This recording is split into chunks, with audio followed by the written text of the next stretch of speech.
예, 자유일보. 갑자기 어제 자유일보가 좀 나왔습니다. 어제는 기사가 거의 없더니 오늘 뭐 기사가 폭발하네요.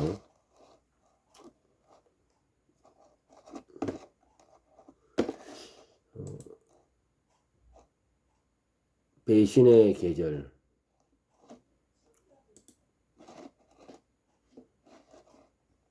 조우석 문화평론가.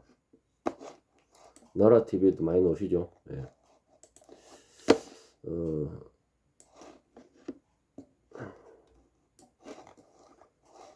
윤석열 대통령의 체포와 관련해 최상목 대통령 권한대행의 모호한 처신에 한때 도마에 올렸다.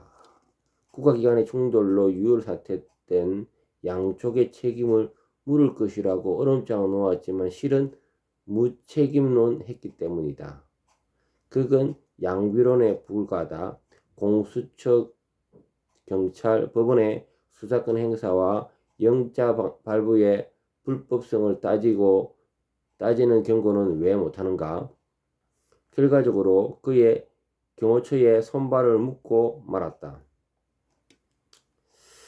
요즘 정말 실망은 한덕수 국무총리다. 탄핵소추 이후 처음으로 공식석상에 나온 지난 13일 국기내란 국조특위에서 황당한 발언을 했다. 12월 3일 비상계엄은 절차상 흠결은 물론 실체적 흠결에 있어서 정상은 아니라는 소견을 내놓은 것이다. 계엄은 잘못했다는 말까지 했는데 눈을 씻고 다시 봤다. 이게 뭐지? 사기 탄핵의 주범인 민주당에 대한 아부인가? 그 당시에 한동훈과의 밀착도 있었습니다. 그래, 저게 뭐지? 저도 아직도 그래요. 참담하다. 윤석열 행정부의 제2 3인자가 경제하듯 가로유다의 같은 배신자 역할을 몰두하는 꼴이다. 한덕수, 최상목 등은 평생을 갈로로 인생을 살아왔으니 그럴 수밖에 없을 것이라고. 아니다. 우리가 놀라는 건 국가 수반 대행을 했거나 지금 하고 있는 저들은 윤석열 정부 국정 철학을 눈꼽만큼도 공유하지 못하고 있다는 그 점이다. 새삼 경악하지 않을 수 없다. 특히 한 총리의 경우 명색이 윤석열 정부의 초대 총리다. 상징성이 있고 그가 어쩌면 그렇게 한반도로 둘러싼 현실 인식이 부족한지 거듭 놀랐다. 윤 대통령이 자필 편지에서 가감없이 밝힌 부정선거의 실체, 그 농간에 중국으로 추정되는 반국가 세력의 한반도 개입에 관한 최소한의 인식조차 없다니 대체 왜 그런가? 세상이 알듯 그가 김영삼, 김대중, 노무현 이후에 이명박, 윤석열 시대에 이르기까지 좌우를 가리지 않고 차관급 이상의 고관직을 영임한 징기를 가졌다.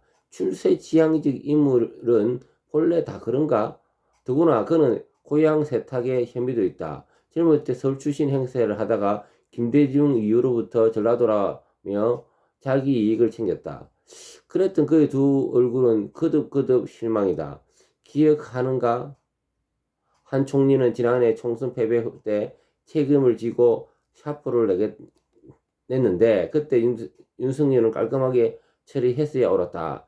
김문수, 홍준표, 원희룡 갈등 뚝심 있는 중량급으로 바꿔야 했었다. 지금이라도 늦지 않다. 만일 윤 대통령이 복귀한다면 빠른 시일 내에 한 총리부터 쳐내길 바란다. 그리고 모두가 윤 대통령에게 등 돌리는 배신의 계절은 빨리 종료돼야 한다. 그러니까 사실 윤 대통령이 인사가 전부 다 저쪽에 있는 인사를 들어가서 한 총리도 매한가지입니다. 저쪽에 있는 인사입니다. 그리고 한동훈도 매한가지고요. 저는 이미 한동훈이가 입이 말에 열 때 이미 그의 말에는 좌파다. 저는 이미 판단했어요. 어쨌든 우리 윤석열 대통령이 이걸 잘 못합니다. 인사가 엉망입니다. 엉망. 이런 부분에 대해서 저도 참으로 안타깝게 생각합니다. 네, 이상 김동주입니다.